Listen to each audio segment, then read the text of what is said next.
d'abord, je voulais me présenter. Je m'appelle Marie-Agnès Joly et je voulais vous donner mon témoignage de ce qui m'est arrivé dans ma vie. Et voilà, je suis née d'un papa et d'une maman comme tout le monde, bien sûr.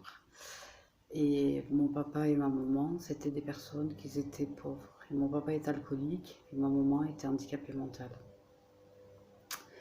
Et ma maman a eu des quadruplés et donc elle ne pouvait pas nous élever. Donc on a été placés plus ou moins en foyer depuis bébé.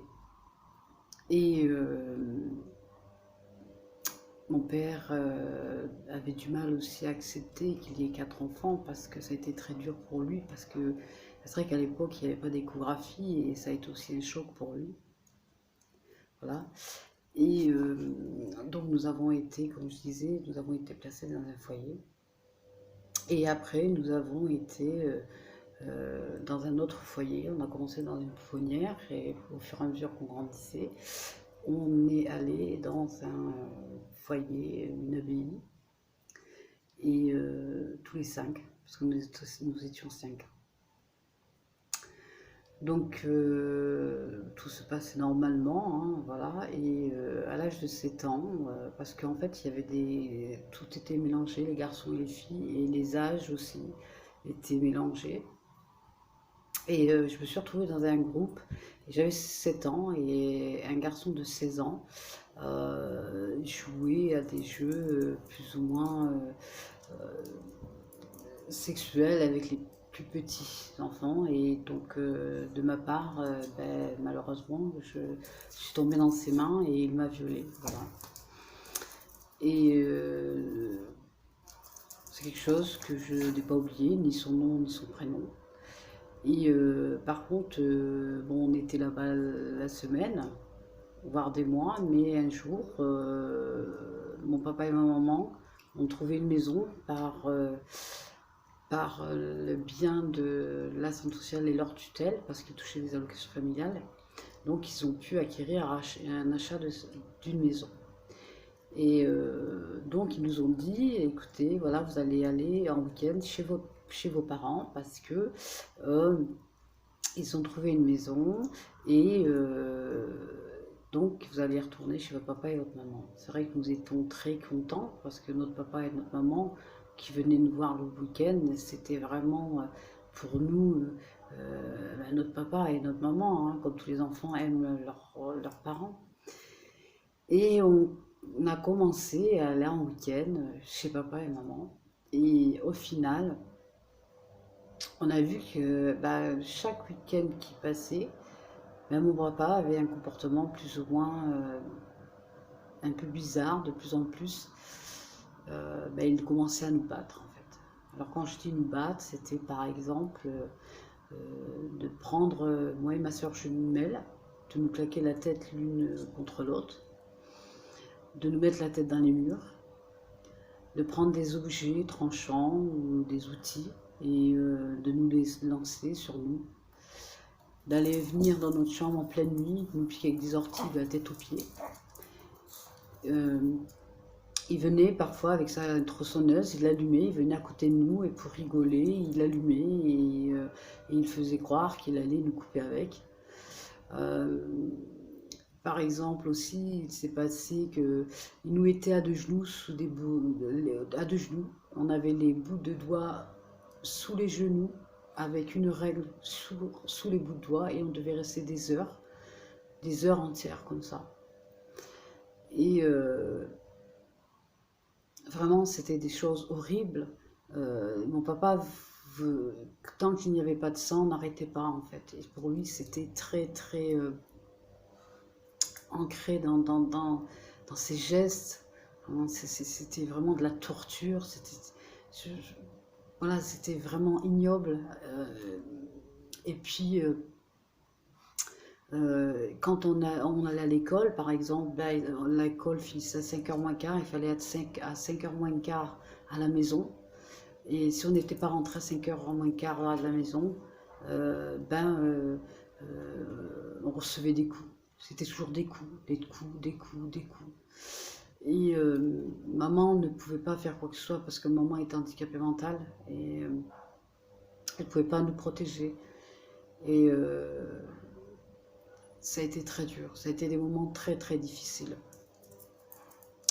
Alors pour vous expliquer en fait le retour de la maison, c'est que quand ils ont acheté cette maison, il fallait que les enfants puissent, pour pouvoir acquérir à ce crédit de maison, donc qu'ils ont acquis cette maison, il fallait que les enfants y soient, donc il fallait qu'ils perçoivent les allocations.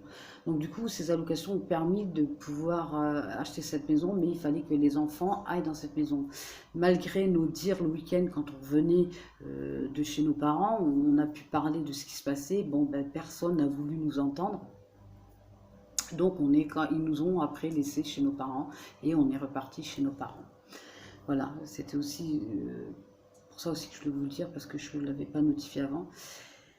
Et puis un jour, c'est vrai que on allait à l'école, hein, comme tout le monde, mais on n'avait pas, on n'avait pas d'habits corrects, on ne mangeait pas à notre faim. Par exemple, notre déjeuner le matin, c'est de l'eau avec du chocolat, une cuillère avec du chocolat. La viande, j'ai pas trop connu ça. Les yaourts non plus. J'ai pas connu les gâteaux, les goûters. C'est d'ailleurs, je les volais à l'école dans les cartables de mes camarades parce que j'en avais pas. Oui, je volais pour pouvoir manger.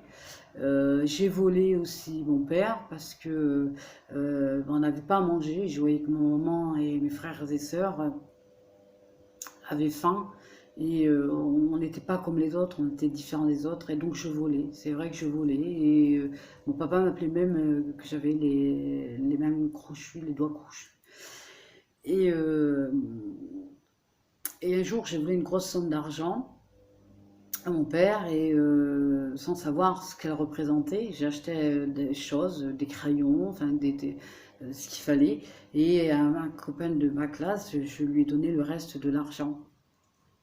Et ce copain, on l'a rendu à ses parents, a dit que je lui avais donné cet argent et il est venu chez moi, chez mes parents, et il a dit, il m'a donné cet argent, voilà. Et donc là, mon père a vu bien que c'était moi qui avais volé, et là, j'ai morflé, parce que là, les coups n'ont pas arrêté de pleuvoir, mais vraiment pas arrêté. Et je savais que c'était mal, mais pour moi, il n'y avait aucune autre solution. Tout le monde se moquait de nous, on était rejetés, on nous appelait les poubelles, les clochards, enfin, on était détestés de tout, même de ma propre famille, nous étions détestés.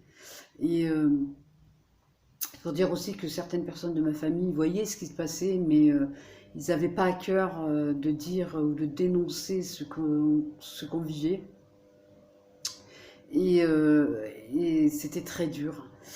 Et c'était très dur aussi pour moi de voir ma mère subir toutes ces choses. Et, et je ne comprenais pas ce qui se passait. Je me disais, mais j'en voulais à mon père. J'avais des pensées en disant que je voudrais qu'il meure, je voudrais qu'il lui arrive quelque chose. J'étais dans la colère de cette enfance meurtrie. Et puis,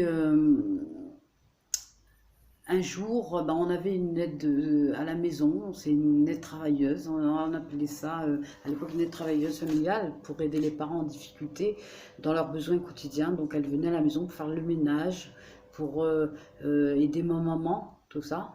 Et elle a vu tout ce qu'on subissait, mais elle avait peur de dire les choses aux aides sociales. Et je peux la comprendre.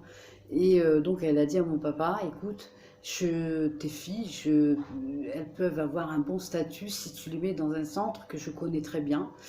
Et donc mets-les dans ce centre et tu verras qu'elles vont... et mon père, lui, il voulait qu'on soit gendarme. Ça, c'est quelque chose que je me rappellerai toute ma vie. Et donc il nous a mis dans ce centre. Et dans ce centre, on était heureuse d'y aller. Et parce qu'on s'est dit, ça va être fini, ces tortures, enfin ça va être fini, on pourra pouvoir dormir la nuit, voilà, c'est ce que je pensais. Et puis en fait, je suis tombée sur une personne, un directeur, qui avait être contre moi, je n'ai jamais compris pourquoi. Et ce directeur voyait que j'avais un caractère assez dur et que j'étais un garçon manqué en plus. Je faisais beaucoup de sport, j'avais 10 ans, moi 10, 11 ans. Et j'apprenais à faire la boxe dans le mur, dans les briques rouges. Je pense que c'était une colère en moi qu'il fallait qu'elle sorte. Et, et je me comparais à cet acteur qui s'appelait Sylvester Stallone, où il avait fait Rambo. Et j'avais mis cette personne en moi pour me défendre d'une certaine manière dans mon propre intérieur. Et donc, ce directeur eh ben, était toujours là en train de me dire: Jolie, viens ici, jolie, fais pas ci, jolie, tu es moche. Et dès qu'il me voyait, il ne pouvait pas s'empêcher de me mettre des gifles, ou toujours me rabaisser, ou de me faire retirer mes vêtements, où je me retrouvais seins nus devant lui, hein, d'une certaine manière. Et je sais que cet homme avait des attouchements sur certaines filles, et voire des comportements qui n'étaient pas normaux vis-à-vis avec d'autres éducatrices. Et c'est vrai que je lui disais que ce qu'il faisait, c'était pas normal. Et c'est vrai que j'avais pas peur de parler. Je lui disais tout le temps que ce qu'il faisait, c'était mal et que j'étais une rebelle face à lui. Et ce monsieur, par la suite, hein, plus tard, quelques années après, j'ai appris parce que oui, effectivement, un jour, je suis rentrée dans le bureau et j'ai vu une enveloppe avec marqué Justice Damien, enfin bon, bref, et j'ai recopié, j'ai écrit. Et à ce moment-là, j'ai fait envoyer la lettre par un monsieur de l'extérieur. Et donc, il y a quelqu'un de ces services qui sont venus dans ce foyer et ils ont voulu entendre chaque personne. Mais le problème, ce qui s'est passé, c'est que les filles qui étaient avec moi se sont retrouvées devant ce directeur avec la personne du service social. Et malheureusement, elles ont eu peur parce que cet homme était avec elles et elles ne pouvaient pas parler de ce qui se passait. Elles étaient murées en fait dans leur silence. Et il n'y avait que moi qui avait dit non, il fait ça, il fait ça, il fait ça. Et en fait, j'ai été pris pour quelqu'un de menteuse, de rebelle. Et c'est vrai que j'avais dit aux filles, on va fuguer, on va fuguer. Et c'est vrai que j'avais mis une rébellion dans ce foyer. Les filles, on a fugué un jour, et les filles, bon, elles ont été rattrapées, ou elles sont revenues d'elles-mêmes, mais moi et quelques-unes, on a pu réussir à s'échapper, et on a eu un petit moment de liberté. Et, euh, et pour vous dire que on allait dans les magasins pour voler, pour manger, et un jour, malheureusement, on est tombé sur des gens qui nous ont récupérés et nous ont expliqué tout ce qu'on vivait là-bas. Et malheureusement, ils ont appelé les gendarmes, et puis c'était comme ça, hein, les gendarmes nous ont récupérés. Et je me rappellerai toujours, ils nous ont laissé, ce directeur nous a laissé une semaine sans chaussures à marcher pieds nus, c'était en hiver. Et moi, par contre, je me prenais des coups, c'était plus possible. Il savait que. Et moi, c'est vrai que quand je suis rentrée dans ce foyer, je me suis confiée à ce directeur en disant ce que faisait mon père, ce que je subissais. Et ce directeur, si vous voulez, il y a beaucoup de filles qui voulaient rentrer chez elles le week-end. Pour elles, c'était important. Mais nous, on n'avait pas envie de rentrer, moi et mes soeurs jumelles, parce qu'on savait ce qui nous attendait dans cette maison. Et ils savaient ce qu'on allait vivre. Et on essayait de faire des mauvaises choses pour pouvoir se faire punir, pour ne pas rentrer chez nous. Et ils nous faisaient rentrer chez nous, justement, parce qu'ils savaient ce qu'on subissait par notre père. Et c'est vrai que j'en voulais beaucoup à ce directeur. Mais c'est vrai que plus tard, par la suite, comme je disais tout à l'heure, cet homme a été puni. Il a eu 30 ans de réclusion criminelle pour attentat à la pudeur envers mineur. Et il s'est suicidé dans sa prison. Et puis par la suite, je suis retournée chez mes parents. Donc j'avais 12-13 ans, par là. Et mon père a eu un accident de voiture. Et c'est vrai que je ne vais pas vous cacher, j'ai été très contente. Parce que je me suis dit, il ne pourra plus me faire du mal. Il y a ma mère, il y a mes frères et sœurs, et à moi. C'est vrai que quand ils venaient nous battre, je me mettais toujours devant, face à mon père, tout le temps. J'étais face devant lui pour pas que mes frères et sœurs prennent des coups. Et Donc un oncle est venu dans notre famille que je ne connaissais pas. Et cet homme, bah, qu'est-ce qu'on voyait en cet homme? Un père qu'on n'a jamais eu, qui nous aimait, qui nous donnait à manger, qui nous faisait découvrir des choses qu'on n'a pas, euh, qu'on n'a pas eu en tant qu'enfant, hein, qu'un père donne à son enfant. Malheureusement, bah, cet homme, en fait, qui était mon oncle, bah, c'est vrai que je l'aimais beaucoup, énormément, et j'avais beaucoup d'amour pour cet homme. Et je lui devais tout. Donc, ce qui veut dire que chaque chose qu'il me demandait, ben, j'étais obligée de lui donner parce que j'avais comme une dette envers lui. Et, mais j'étais pas consciente de ce que je faisais. J'étais vraiment une gamine perdue, avec aucune notion, par exemple, dans la sexualité, dans toute chose. Et ben, il fallait que j'ai des rapports sexuels avec cet homme. C'était une obligation. Et j'ai commencé à avoir un enfant, et un deuxième, et un troisième, et un quatrième. J'étais murée, séquestrée. Je ne pouvais pas parler de ce que je pouvais vivre parce que c'était une honte, mais à la fois, je n'étais pas consciente. Et c'est vrai que quand j'ai eu mon premier enfant, ben, il me disait, si tu parles de cet enfant, je vais te le prendre. Et cet enfant, c'était ma vie, je l'aimais d'un amour profond. Et c'est comme ça que j'en suis arrivée à 4, parce que les gens souvent disent, oui, mais pourquoi tu as été jusqu'à 4, pourquoi? Mais alors, il y a une chose que je voulais vous dire, c'est que quand une personne a la main prise sur vous, je peux vous garantir qu'elle vous modèle à sa façon, et vous êtes comme dans un coma, vous êtes dans une bulle, et vous ne voyez pas l'extérieur. Vous marchez mais sans savoir où aller, et vous êtes en fait une marionnette, et voilà. Et puis, donc je vivais selon ce que mon oncle disait, et c'est vrai que j'ai fait des foyers aussi, et il y avait mon oncle hein, à côté, et c'est vrai que les gens ben, se doutaient qu'il se passait quelque chose, mais ils ne voulaient pas prêter cas, ou je ne sais pas ce qui s'est réellement passé. Et je veux dire, il y a beaucoup de choses hein, que je voudrais vous parler, mais ce serait encore très long. Hein. On est passé par un centre de PJJ, moi et ma soeur jumelle. Un juge nous a fait avorter à l'âge de 13 ans, enceinte de notre oncle. Et il nous a fait remonter dans le Nord en disant que c'était un règlement de compte entre familles.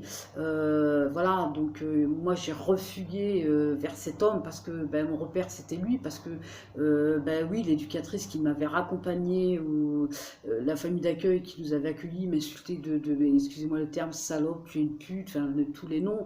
J'étais rejetée, que ma soeur jumelle n'a pas été rejetée. Bon, enfin bref. Et je suis repartie vers cet homme, et oui, j'ai eu ces 4 enfants.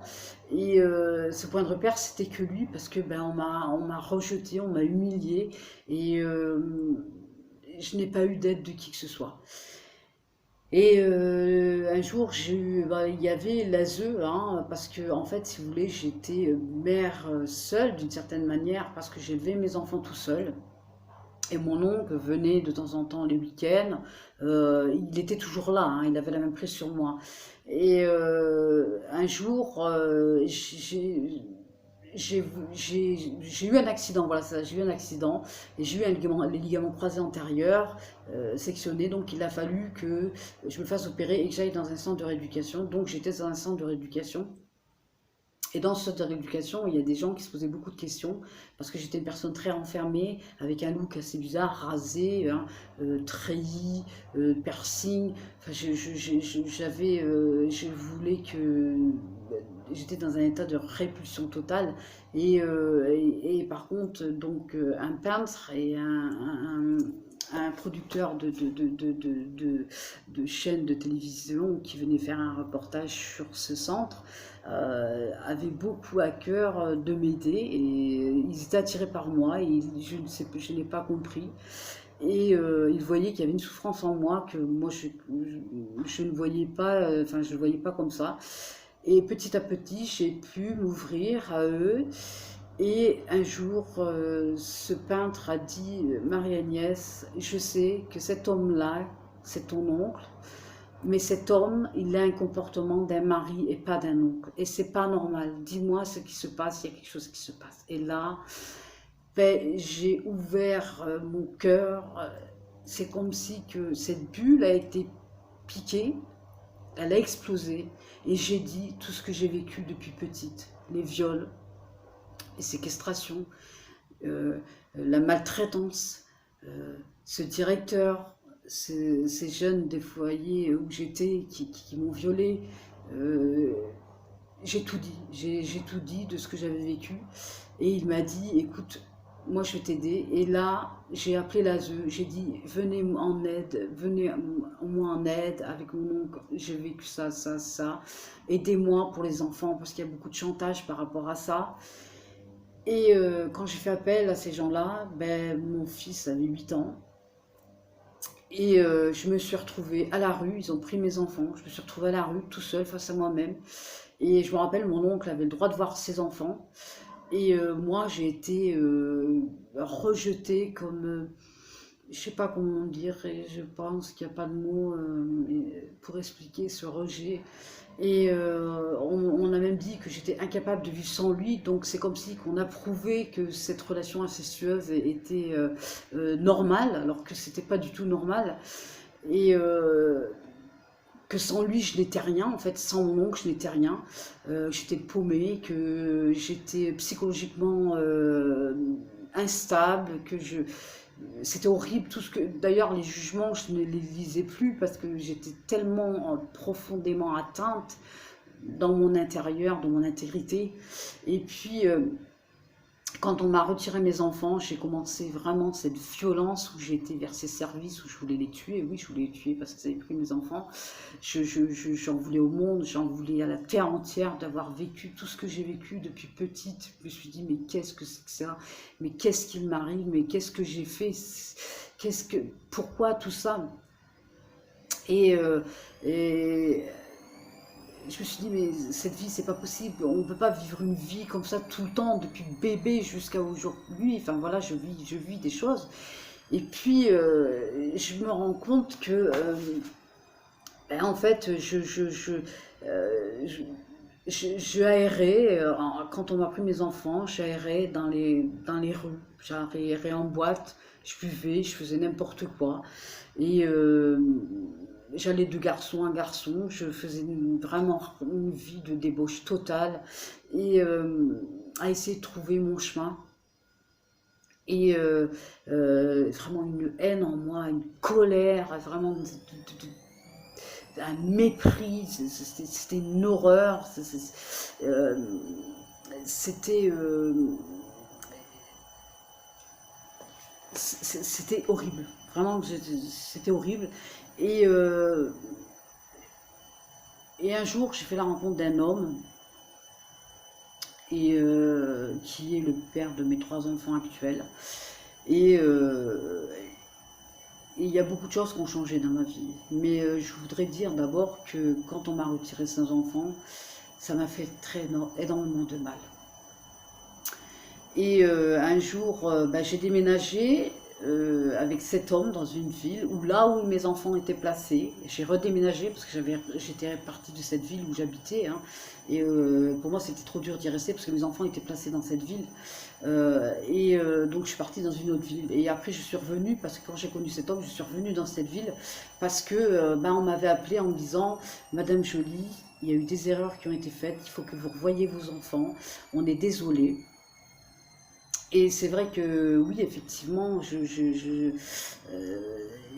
ça m'a fait mal parce que je me suis dit, on m'a enlevé ses enfants et puis du jour au lendemain, on vous appelle, on vous voit et on vous dit, excusez-nous.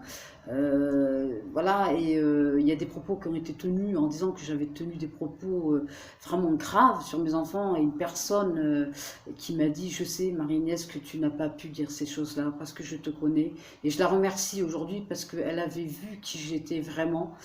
Et ça m'a fait du bien au fond de moi. Et, mais c'est pour vous dire que un jour, c'est dur pour moi d'expliquer les choses parce que c'est tellement long, enfin, il y a beaucoup d'étapes, enfin, voilà. Et un jour, je marchais dans la rue avec ma soeur jumelle, je m'en parlais toujours parce que c'est vrai qu'on était séparés, elle était dans le nord, moi j'étais dans le sud. Et après, elle est venue me rejoindre parce qu'il y avait un manque de nous deux, on ne pouvait pas vivre l'une sans l'autre. et on a entendu un monsieur parler très fort. Donc on a été, si vous voulez, absorbé à vouloir aller vers cet endroit où on entendait parler très fort. Et c'était un monsieur, donc on est rentré, je me rappelle toujours dans cette pièce où il y avait quelques chaises avec des gens, et ce monsieur parlait de Dieu, en fait. Il parlait de Dieu, il parlait il parlait de messages, et quand ce monsieur parlait, j'avais l'impression qu'il parlait de moi, enfin, bon bref. Mais j'y allais, et je me disais, bon bref, voilà, parle de Dieu, mais bon, moi tout ce que j'ai vécu, enfin, je comprenais pas trop, enfin bref. Mais j'étais toujours attirée à aller tout le temps dans cet endroit. Et, euh, et ça depuis 98. Voilà, depuis 98. Et, euh, et je, j'y allais plus, je n'avais pas donné ma vie à Dieu, pas du tout, hein, vraiment pas du tout. Mais par contre, je savais que ces gens qui étaient dans cette église priaient pour moi et ma sœur jumelle, pour qu'on donne notre vie au Seigneur. Ils avaient vraiment un cœur, hein, ils priaient pour nous. Et nous, on voulait pas les entendre. Pour nous, enfin pour moi, je parle de pour moi, hein. Pour moi, je me dis non mais attends, les gens qui croient en Dieu, mais attends, mais ils s'amusent pas, ils ont pas la joie de vivre, c'est du n'importe quoi. Puis moi, avec tout ce que j'ai vécu, s'il y aurait eu un Dieu, j'aurais pas vécu telle misère, enfin, tout ça, c'est pas possible. Et c'est vrai que j'ai eu beaucoup de rage, de haine, que mes enfants soient enlevés, enfin de ces viols, de tout ça. Il y a un stade ou un moment, eh ben, j'ai senti en moi, malgré que j'étais pas encore avec Dieu, comme si une paix tout doucement qui venait en moi et qui disait quelque chose intérieurement qui disait Marie-Agnès, c'est le moment de te calmer, pose-toi. Tu as mal, tu as très mal, tu souffres. Vraiment, tu souffres. Et oui, j'ai souffert. J'ai souffert parce que je n'étais pas une femme, j'étais pas humaine pour moi, j'étais sale, vraiment dégueulasse. C'est ce que je ressentais en moi, une personne immonde, vraiment immonde, qu'elle devait même pas naître, quoi. Avec tout ce que j'avais en moi. Et, euh, et quand c'est vrai que j'ai eu ma première, enfin quand j'ai eu mes 4 enfants, hein, je les aime de tout mon cœur, de tout mon être. Ça m'a fait mal quand on me les a retirés. C'était horrible parce que c'était ma chair, ma chair, c'était mon sang. Et ça m'a fait mal parce que ces enfants qui m'ont été retirés, je les ai élevés quand même. Et après, quand je les ai revus, qu'on m'a donné le droit de les revoir, ils étaient grands. Et j'ai dit, mais qui sont ces enfants? Parce que je ne les ai pas reconnus. Et, euh, et ça a été très, très, très dur. Et entre-temps, pendant que mes enfants étaient passés, j'ai rencontré une personne et j'ai commencé à avoir une petite fille. Et quand j'ai accouché, j'ai dit au papa de mes enfants, ben, ils porteront ton nom, ils ne porteront pas mon nom. Parce que j'ai 4 enfants et ils ne me sont plus. C'est vrai que j'ai eu même cette pensée de dire, j'aurais préféré qu'ils meurent. Parce que les avoir enlevés, ça a été une torture. Bon, bref. Et donc, ben, j'ai eu après 3 enfants. Ma vie a été très tumultueuse, dans la violence, dans la haine, dans toujours dans cette colère, mais il y avait quand même en moi quelque chose qui était attiré vers Dieu. Parce que j'allais à l'église, je repartais, je vivais dans le monde, je faisais que ça, je faisais n'importe quoi, je buvais, j'allais en boîte, enfin, une vie de débauche complètement. Je me disais, mais si... enfin, je sais pas comment vous dire, mais bon, c'était quelque chose que j'ai blessé beaucoup de gens, hein. Je m'en veux hein, jusqu'à aujourd'hui, mais je sais que bah, Dieu m'a pardonné. Mais ce que je veux dire, c'est que un jour, j'ai décidé d'aller à l'église, mais je comprenais rien encore. Je comprenais rien. Je me dis non, mais...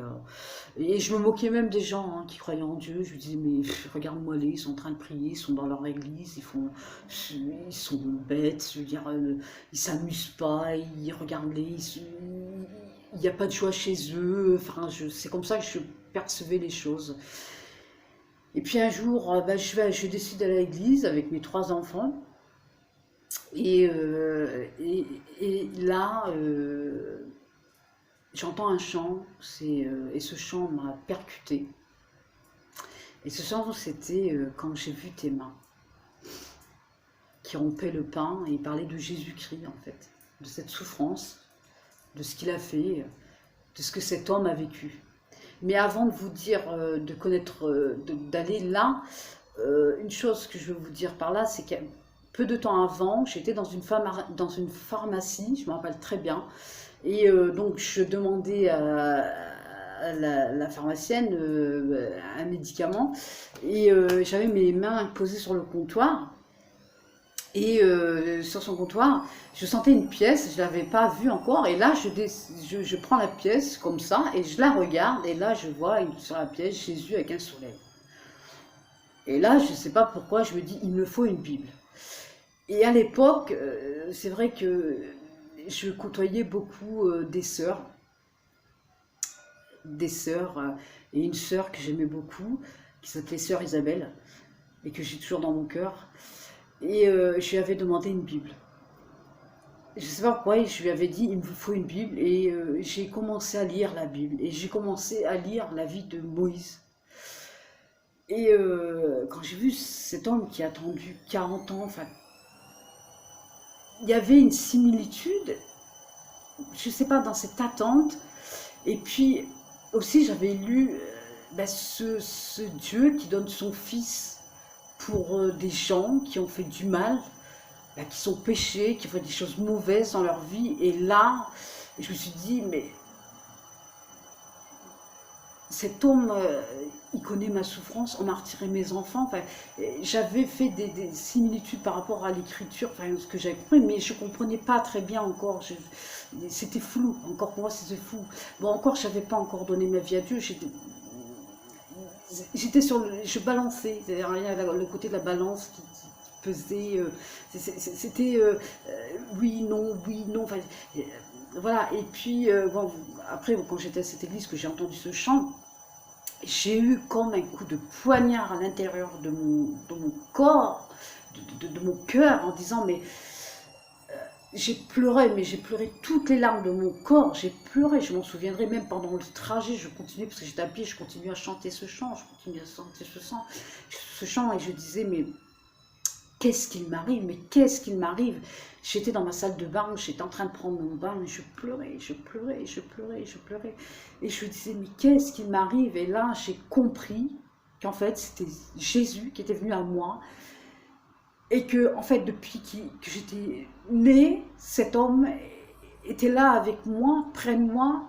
Il savait que j'endurais ses souffrances. Et j'étais pas seule à les endurer.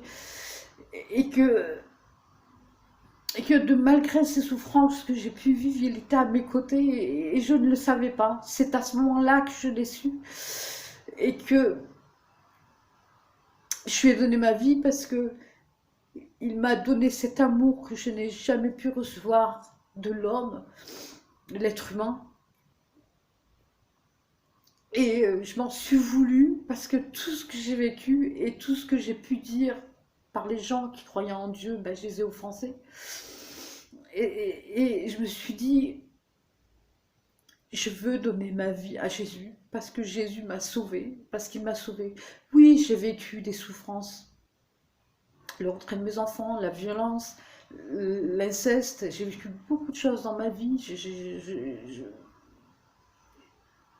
Je peux, jusqu'à aujourd'hui, on a tous des souffrances. Hein. Voilà, on vit chacun, on a tous une souffrance à un niveau qui n'est pas le même. Voilà, mais ce que je veux dire aujourd'hui, c'est que j'ai rencontré Dieu dans ma vie, j'ai rencontré Jésus, son fils qui a été à la croix pour moi, pour mes péchés. et que sans lui, je ne suis rien. Et j'ai pu me... quand j'ai demandé au pasteur, je veux être baptisé, je veux être avec Jésus, Jésus, je l'aime. Quand j'ai vu Jésus, j'ai rencontré Jésus, j'ai vu en fait que ma vie n'était qu'un mensonge et que tout ce que j'avais vécu, le fait d'aller en boîte, le fait de faire n'importe quoi, c'était que des mensonges parce que même avec Dieu, on pouvait s'amuser et on était dans une joie qui n'est pas la joie que quand j'avais cette joie, quand j'allais en boîte ou que je buvais l'alcool, ça n'avait rien à voir du tout, mais vraiment rien à voir. Et je m'en suis voulu énormément parce que j'ai fait du mal autour de moi, parce que j'ai dit de mauvaises choses, j'ai fait des mauvaises choses. Oui, certes, j'ai vécu des douleurs hein, physiques, morales, mais j'ai fait du mal et que je demande pardon à tous ces gens que j'ai fait du mal, à toute ma famille, mes amis, à toute la création de Dieu, je leur demande pardon. Et vous savez, mon oncle, je n'en veux pas, je l'aime. Ce directeur qui était dans la prison, qui a fait du mal, quand j'ai su sa mort, j'ai pleuré. Je veux dire, que tous les gens bah, que mes enfants étaient placés, les familles d'accueil, tout ça, je leur en veux pas, je les aime, j'ai souffert. Mais j'ai pardonné à tous ces gens parce que c'est pas de leur faute. Je veux dire, même une personne qui fait du mal pour moi, je dis que ce n'est pas de sa faute. Parce que on- parfois, il y a des... Parfois, bah, comme on dit, il y a le malin qui essaye de nous atteindre par le biais d'autres personnes pour nous déchoir de l'amour qu'on a pour Jésus. Mais c'est vrai que c'est une étape dure, c'est à combattre tous les jours. Mais moi, ce que je veux dire, c'est que j'ai pardonné à tout le monde. J'ai pardonné à mon oncle. J'ai pardonné à cet garçon de 16 ans qui m'a violée à 7 ans. J'ai pardonné à mon père. J'ai pardonné à toute ma famille qui ont vu ce que je vivais et que bah, ils n'ont pas pu dire les choses. J'ai pardonné aux services sociaux, j'ai pardonné aux familles d'accueil, comme je disais, je leur en veux pas. C'est vrai que ça a été très dur du jour au lendemain quand vous retirez vos enfants et que le matin vous vous levez, la table est vide et que vous ne pouvez plus les embrasser. Ça a été très dur pour moi. Et je pense que ça a été très dur aussi pour mes enfants. Mais ce que je veux dire, c'est que Dieu, aujourd'hui, a pensé mes blessures.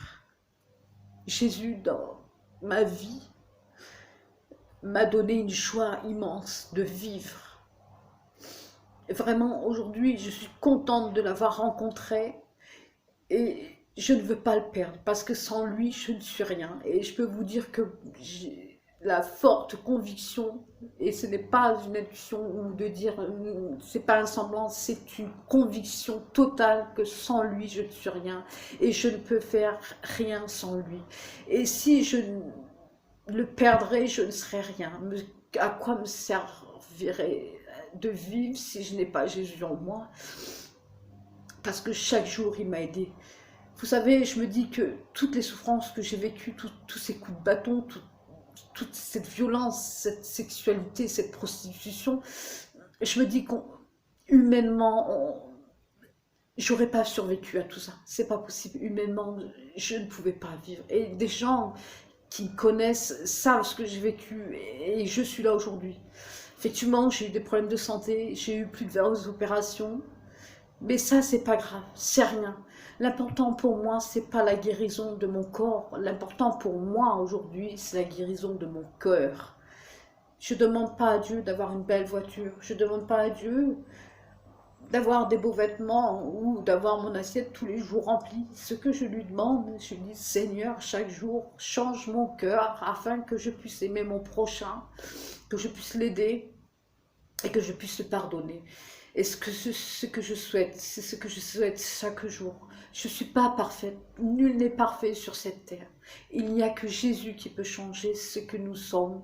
Nous-mêmes, nous ne pouvons pas changer notre semblable. Et nous ne pouvons pas aussi nous juger les uns les autres parce que nous sommes tous pareils, nous avons tous des défauts, nous avons tous des qualités. Et moi, je voulais dire que j'aime tout le monde et que je demande à Dieu chaque jour d'aimer tout le monde comme lui, il est venu sur terre, qu'il a envoyé son propre fils pour nous, pour nos péchés, parce qu'il avait tellement d'amour pour nous. Et j'ai envie de ressembler à Jésus, parce que ce qu'il a fait pour moi dans ma vie, personne ne l'a fait. Donc je voulais vous dire, mes frères et sœurs, que je vous aime vraiment, et pardonnez-moi si j'ai fait du mal, que ce soit ma famille, à tout le monde, je vous demande pardon, et que vraiment, ma vie ne sera, je ne veux pas qu'elle soit sans Jésus, je veux être aux noces de l'agneau, celui qui est le roi des rois, le Seigneur des seigneurs, le Dieu vivant, et que sa parole est vraie, et que je ne veux plus avoir ce poids de culpabilité en disant « je suis coupable ». Non, parce que Dieu m'a fait grâce, Dieu m'a pardonné et Dieu me pardonnera encore. Il sait que je suis sa fille et il va m'aider chaque jour dans ce que je lui demande. De toute façon, il sait même avant que je lui demande de ce que j'ai besoin. Il sait toutes choses. Et ce que je voulais vous dire par là, c'est que ce que tu peux vivre dans ta vie, ne perds pas espoir, il y a toujours une porte de secours et il y a Dieu qui est là. Et je vous assure que Dieu a fait de grandes choses pour moi, il peut faire aussi de grandes choses pour vous.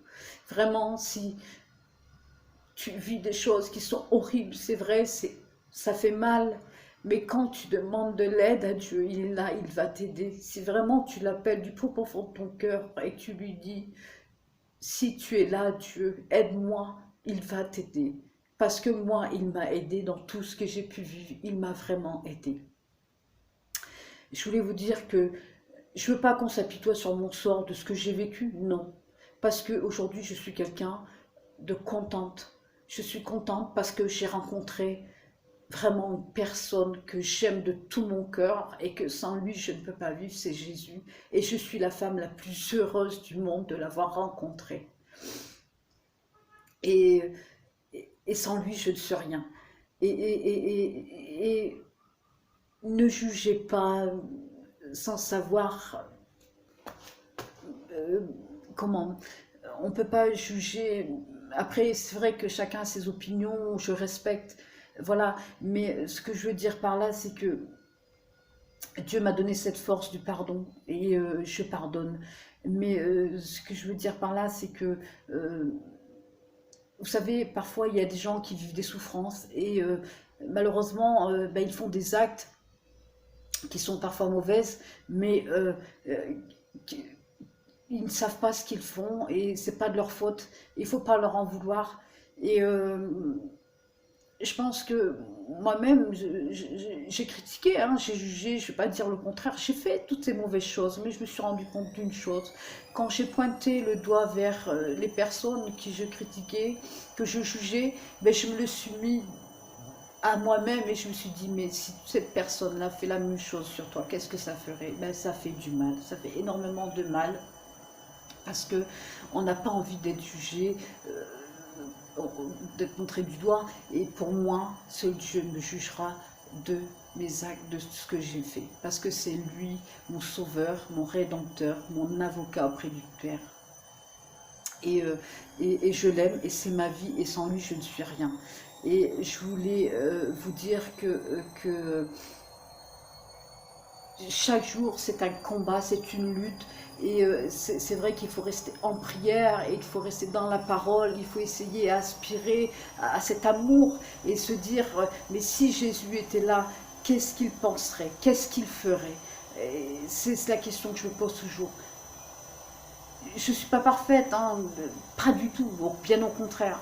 Je demande chaque jour à Dieu de me changer parce que j'ai des mauvaises choses en moi, comme tout le monde a des mauvaises choses en soi. Mais ce que je veux dire par là, c'est qu'en Jésus, nous pouvons trouver la paix. Et moi, j'ai trouvé la paix. Et vraiment, je lui rends gloire et honneur. Et vraiment, soyez bénis et je vous aime. Vraiment, je vous aime vraiment d'un amour qui est vraiment du plus profond de mon être. et j'en veux à personne. De ce que j'ai vécu, j'en veux à personne. J'ai pardonné et j'en veux à personne. Et je vous dis merci vraiment de ce que vous faites pour moi, parce que je sais qu'il y en a beaucoup qui prient pour moi, de m'aider, et vraiment merci à Dieu, à ce Jésus qui est venu dans ma vie.